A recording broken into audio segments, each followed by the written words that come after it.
Hello guys, ഇൻ ഷട്രോത്ത് here. ഇന്ന് ഞാൻ നിങ്ങളോട് പറയുന്നത് ബർമുഡ ട്രയാങ്കിളിനെ കുറിച്ചാണ്. ശാസ്ത്രം എത്ര മുന്നോട്ട് പോയാലും സാങ്കേതിക വിദ്യകൾ എത്ര വളർന്നാലും ചില കാര്യങ്ങളിൽ ഉത്തരം കിട്ടാൻ സമയമെടുക്കും. അത്തരത്തിൽ ഉത്തരം കിട്ടാത്ത ചില ചോദ്യങ്ങളിലൊന്നാണ് ബർമുഡ ട്രയാങ്കിൾ. കപ്പലുകളെയും വിമാനങ്ങളെയും ഒരു തെളിവ് പോലും അവശേഷിപ്പിക്കാതെ വിഴുങ്ങുന്ന ഇടം, പ്രേതക്കപ്പലുകൾ നിശബ്ദം സഞ്ചരിച്ചു കൊണ്ടിരിക്കുന്ന ഇടം, റേഡിയോകൾ നിശ്ചലമാകുന്ന, വടക്കുനോക്കി യന്ത്രങ്ങൾ ശക്തമായി വട്ടം കറങ്ങുന്ന, ഇലക്ട്രോണിക് ഉപകരണങ്ങൾ പ്രവർത്തിക്കാതെയാകുന്ന ദുരൂഹമായൊരിടം. 19-ാം നൂറ്റാണ്ട് മുതൽ ഇതുവരെ 75 വിമാനങ്ങളും 100-ലേറെ കപ്പലുകളും 1000-ലേറെ മനുഷ്യന്മാരും ബർമുഡ ട്രയാങ്കിളിനടുത്ത് വെച്ച് അപ്രത്യക്ഷമായതാണ്. വർഷങ്ങൾ തിരച്ചിൽ നടത്തിയിട്ടും ഇത്തരത്തിൽ കാണാതായ കപ്പലുകളുടെയോ വിമാനങ്ങളുടെയോ അവശിഷ്ടങ്ങളോ കാണാതായവരുടെ മൃതശരീരങ്ങളോ കണ്ടെടുക്കാനായിട്ടില്ല. അതുകൊണ്ട് കൂടിയാണ് ബർമുഡ ട്രയാങ്കിൾ ഇപ്പോഴും നിഗൂഢതയുടെ പട്ടികയിൽ തുടരുന്നത്. 1964-ൽ അമേരിക്കൻ എഴുത്തുകാരൻ വിൻസെന്റ് ഗാഡിയാണ് ഈ പ്രദേശത്ത് ബർമുഡ ട്രയാങ്കിൾ എന്ന പേര് നൽകിയത്. എവിടെയാണ് ബർമുഡ ട്രയാങ്കിൾ എന്ന് നോക്കാം.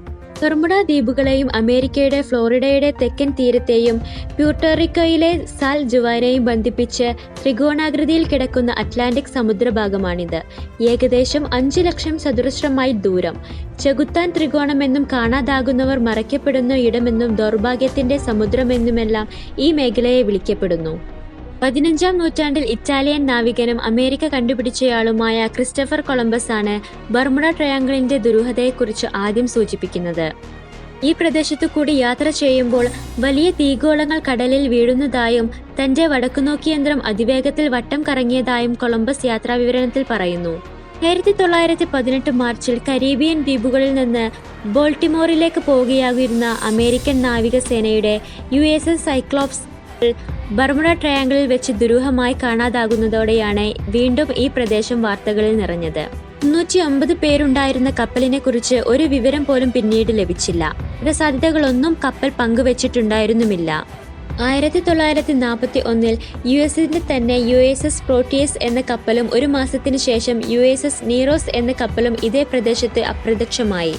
1945-ൽ US-ന്റെ ഫ്ലൈറ്റ് 90 എന്ന SDBM avenger torpedo bomber Bermuda ട്രയാങ്കിളിന് മുകളിൽ വെച്ച് റഡാറിൽ നിന്ന് മറഞ്ഞു. ഇവയെ അന്വേഷിച്ചു പോയ മറ്റൊരു വിമാനവും ഇതേ മേഖലയിൽ വെച്ച് കാണാതായി. എല്ലാം ദുരൂഹമായി തോന്നുന്നു. വെള്ള നിറത്തിലുള്ള സമുദ്രത്തിലേക്ക് പോവുകയാണ് ഞങ്ങൾ. ഒന്നും ശരിയായി തോന്നുന്നില്ല. എവിടെയാണ് ഞങ്ങളെന്നറിയില്ല. വെള്ളയല്ല, പച്ച നിറത്തിലാണ് വെള്ളം. കാണാതായ വിമാനങ്ങളിലൊന്നിലെ പൈലറ്റ് നൽകിയ അവസാന സന്ദേശം ഇങ്ങനെയായിരുന്നു: അവശിഷ്ടങ്ങളൊന്നും കണ്ടെത്താനാകാത്തതോടെ അപകട കാരണം വ്യക്തമല്ലെന്ന റിപ്പോർട്ടിൽ US അന്വേഷണം അവസാനിപ്പിച്ചു.